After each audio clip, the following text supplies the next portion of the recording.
Hello বন্ধুরা, সবাই কেমন আছে? আজকে একটি রেসিপি শুরু করছি, চলো দেখা যাক।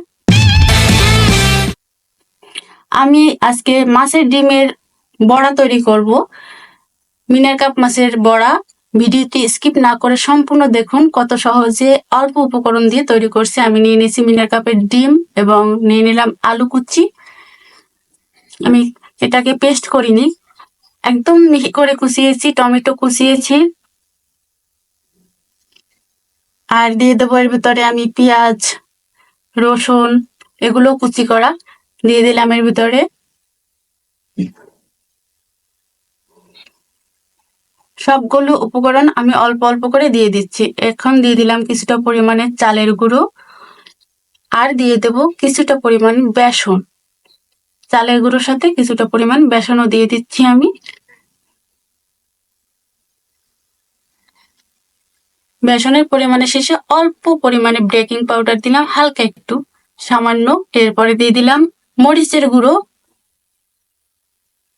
আবার দিয়ে দিলাম হলুদের গুঁড়ো।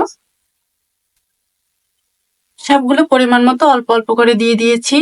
এবার দিয়ে দিলাম লবণ স্বাদ মতো।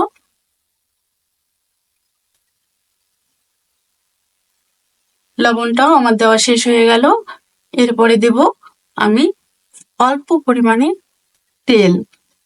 তেলটা দিয়ে আমি ভালো করে এগুলো মিশিয়ে নেব, মাখিয়ে নেব হাতের সাহায্যে। আমি হাত দিয়ে আস্তে আস্তে সবগুলো মিশিয়ে নিচ্ছি, যাতে এটা একদম নরম না হয়ে যায়। দেখুন আমি সব মেখে নিয়েছি। এখন এটাকে আমি তেলে করে ভাজবো, বেশি তেল দিব না। সবাই অনেক ডুবো তেলে দেন, তারপরও ফুলে না। আর দেখেন আমি অল্প তেল দিয়ে ভাজবো, কত সুন্দর এটা ফুলে যায়। কত সহজেই তৈরি করা যায়, অনেক সুস্বাদু, অনেক টেস্ট। খেয়ে দেখবেন তৈরি করে মাছের ডিম দিয়ে এভাবে বড়া। বন্ধুরা, আমার এই শর্টকাট ভিডিও কেমন লাগে অবশ্যই কমেন্ট করে জানাবেন।